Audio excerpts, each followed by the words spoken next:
দেখুন, আমি প্রথম থেকেই এটা আশাবাদী ছিলাম যে শ্রীরামপুর কেন্দ্রে ব্যাপক ভোটে জিতবে।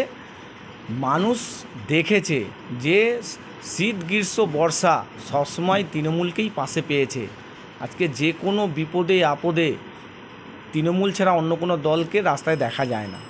তাই আমার বিশ্বাস ছিল যে মমতা বন্দ্যোপাধ্যায়ের হাতকে শক্ত করবার জন্য মানুষ এখানে শ্রীরামপুর কেন্দ্রে কল্যাণ বন্দ্যোপাধ্যায়কে জয়ী করবেন। বিরোধী দলনেতা দাবি তুলেছিল ভোটের আগে যে তৃণমূলের থেকে একটা সিট হলেও বিজেপি বেশি পাবে, সেই জায়গায় দেখা যাচ্ছে তার সিট সংখ্যা 18 থেকে 12তে। দেখুন, ওরা তো এর আগেও বলেছিল যে আপকি বার 200 পার। মানুষ সেবারেও দেখেছিল যে 200-র কথা বলে লাস্টে 70-75-এ থেমে যেতে হয়েছিল। এবারও মানুষ এক্সিট পোল এত কিছু দেখানোর পরও মানুষের বিশ্বাস ছিল যে এখানে তৃণমূল কংগ্রেসই এককভাবে ভালোভাবে জিতবে। তা আমরা প্রথম থেকেই বলেছি 30-এর উপরে, মোটামুটি 30-এর কাছাকাছি গেছে। আপনারা বারবার দাবি করেন যে বিজেপি ধর্ম নিয়ে রাজনীতি করে, তো সেই জায়গায় দাঁড়িয়ে সর্বভারতীয় ক্ষেত্রে ইউপির মতো রাজ্যে যেখানে রাম মন্দির প্রতিষ্ঠা করা হয় সেখানের মানুষই বিজেপিকে প্রত্যাখ্যান করছে, সেটা কি সত্যিই তারই প্রমাণ? হ্যাঁ, দেখুন, এটা তো প্রমাণ। আজকে ইউপিতে ওখানে না ভাতা আছে না কিছু আছে। মানুষ ওইখানে এই ধর্মটাকে এত এরমভাবে নেয়নি। ধর্মটাকে সবাই যে যার নিজের এটাকে রেখেছে, কিন্তু কখনোই তারা রাজনীতির মধ্যে আনতে চায়নি। এটা ওখানকার মানুষ সেটা প্রমাণ করে দেখিয়ে দিয়েছে।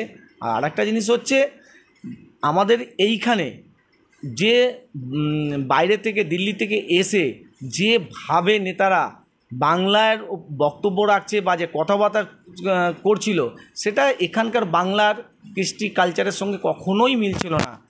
ওদের কখনোই তারা এই বাংলার মানুষের মনের মানুষ হতে পারেনি। তাই বাংলায় ওদের এই রকম অবস্থা। ছেলেমেয়ের ভবিষ্যৎ নিয়ে চিন্তিত? তবে আজই চলে আসুন দি অভিকর্মা কিডসে। ইংলিশ মিডিয়াম এই স্কুলে রয়েছে নার্সারি থেকে 5ম শ্রেণী অবধি পড়ার সুযোগ। আমরা এখন আছি পাঁশকুড়ার সুরানাঙ্কারে।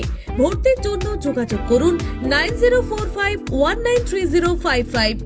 মোমো খেতে ভালোবাসেন? তাহলে অবশ্যই আসতে হবে শ্রীরামপুরের বিখ্যাত বান্টি মোমোতে, যা এখন মো ফ্যামিলিও। বিভিন্ন ভ্যারাইটির মোমো খেতে আজই চলে আসুন শ্রীরামপুর বিপি দে স্ট্রিটে মো ফ্যামিলিওতে।